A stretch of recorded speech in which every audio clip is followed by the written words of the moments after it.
Hello everyone and welcome to the video, and today we're going to be talking about how to play Bangalore. So Bangalore in Season 16 is an amazing legend. She's definitely one of the best legends in the game, and I've been playing her for a while, so I definitely understand how she's played, and she's also one of my favorite legends. And if you happen to solo queue, Bangalore is an amazing legend for solo queue as well. But before we get into the video, if you guys could please drop a like on the video as well as a sub to the channel, it would help me out a lot. I make videos like this pretty frequently, and gameplays and stuff like that, so if you are interested in any of that, make sure to drop a sub.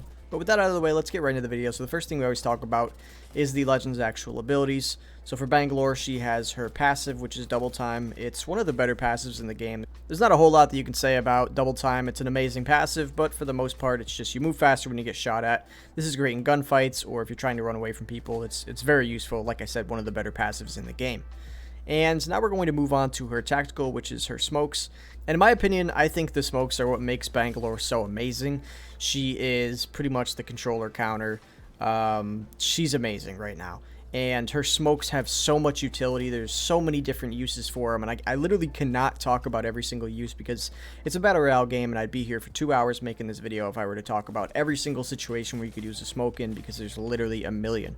But we are going to go over the basics and try to help you guys understand when you should be using your smokes and how you should be using them, because the worst thing you can do on Bangalore is waste your smokes and use them inefficiently. So with that being said, now we're going to talk about the uses of the smokes. And the first way we're going to talk about is during gunfights. And obviously you want to be smoking during every single gunfight as long as you have a digi. You just want to smoke at the right time. You only want to use one at a time. I see a lot of Bangalores, they'll smoke one time, run out of it, and then like smoke again, and it's really bad. You definitely do not want to do that. You want to have a smoke at all times. You want to make sure you have one just in case you need it. And you don't really want to be using it too much, especially if you don't have a digi. And also you want to be very aware of the legends that they have on their team, because if you're just smoking and you don't have a digi and no one on your team has a digi, and you're just throwing smokes all over the place and they have Bloodhound Seer, you're essentially just killing your whole team. So you just want to be very, very mindful of who you're up against, because you could easily turn the fight into their favor by smoking carelessly and not recognizing the legends that they're playing. But for the most part, you are definitely going to always want to have a digi on Bangalore. It is very, very necessary, because you're going to be frying people through smokes a lot. You're going to be hoping that the enemy team doesn't have, you know, these scan characters, or if they don't have digital threats, they are essentially going to get fried through smokes, and this is Bangalore's specialty. She's amazing. You see some of the best Bangalores using their smokes mid-fight, frying people, because they literally can't compete with it. If they don't have scans, they don't have digital threats, they just die. And that's why Bangalore is so amazing, as well as it takes away aim assist. So if you're an M&K player and you're using Bangalore, that is very important to know. You can throw on that digital threat, you can see people through it, and if you're in a smoke fight with a controller player, it completely takes away their aim assist. And this is also good if you're on console too, because a lot of times when you take away people's aim assist, they completely forget how to aim.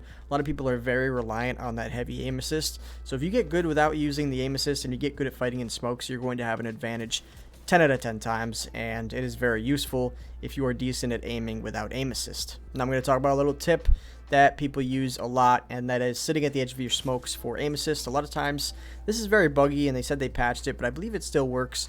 And that is, if you sit at the edge of your smoke and you are aiming out, a lot of times, depending on where you're sitting at in the smoke, you will get aim assist, but the people looking into the smokes will not get aim assist. But sitting at the edge of your smokes could definitely be very helpful if you are on controller. And the next thing I want to talk about is rotations with smokes. This is where I see a lot of people mess up. They will throw one smoke at their feet, run out of it, throw another smoke, and at that point they will be out of smokes, and the smokes only cover a small area. So it's far more useful to use the smoke on the enemy if they are on a high ground or something and there's an entire team shooting at you, or if they're anywhere literally. Usually smoking the enemy is a lot more beneficial.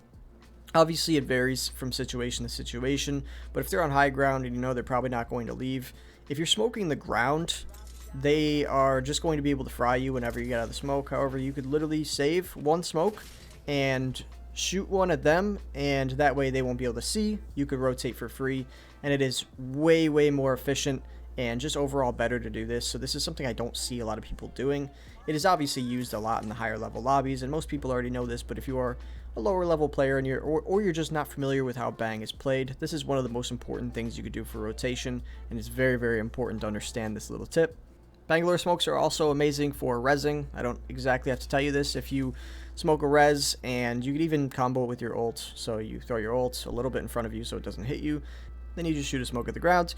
You will be able to pretty much get a res for free. It's great for resetting. That's why I think Bangalore is an amazing solo queue legend as well, because she's able to get reses pretty easily and pretty safely. And it is important to note that Bangalore works very well with Bloodhound and Seer herself, because during fights you could just launch smokes very carelessly if you have these two legends, and in a Seer ult you'll be able to see everyone perfectly.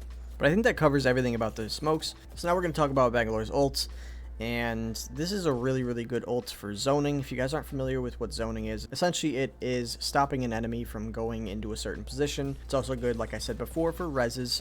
You can smoke your teammate and then throw the ult, and they won't exactly be able to push you. And if they do push you, they get hit for a lot of damage, 40 per missile, and it causes them to be disoriented for quite a long time.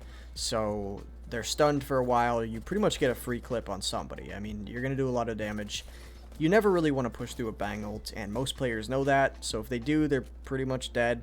And if they don't, you get a free res. So it's win-win. This is one of the most important things, though, I can say about the ult and how to use it. It is something that I see Bangalore's mess up on all the time. And it's that the ult comes down directly where you throw it. So right where you throw it, right where you throw the little flare, directly at that point, moving forward, that is where the ult is going to come down. And I see people misuse this all the time. They'll overthrow their ult constantly. So in this clip that I have in the range, I'm showing you exactly what I mean by this. If you throw it too far and like you literally throw it on the person, which I see people do all the time, it's not going to do anything because all they have to do is walk forward a little bit.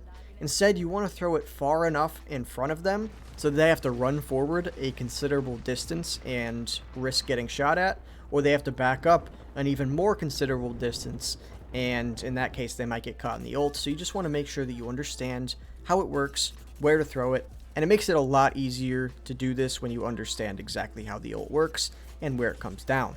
And another tip for the ult is you can use it if you are running away from people. This is something I rarely see people do as well, and it is very useful. If you throw the ult in front of you, you can outrun it. A lot of times if you're being shot at too, you'll have double time, so you could throw it even farther. But if you just throw it in front of you, you don't have to throw it at your feet or anything because you will outrun it regardless. But if you throw it in front of you and you continue running through it, you will beat out the ult. And if they try to chase you, they will get caught in it, they'll get stunned, and you'll be able to get away. So it's very important to use this if you are being chased. This is one of the most useful things I can say, because a lot of times if you're a solo player and you're getting chased and you have your ult, or even if you're just trying to get out of a position and there's an entire team aping you, this is very valuable, and it's great for stopping teams from pushing you. And even if they do and they push you and they get caught in the ult, you could turn around and pretty much kill them for free. If you're with your team, you can pretty much get a free squad wipe, but if you are a solo, they'll be stunned for quite some time, so you'll be able to get away pretty freely. But that's pretty much it for today's video. Like I said, I probably forgot some things. There's probably hundreds of different ways that you could use her smokes in this game, because it's a battle royale and everything is situational. But these are just some of the best tips that I could give you for Bangalore. So I hope this video has helped. If it did, make sure to drop a like. And with that being said, I will see you in the next one.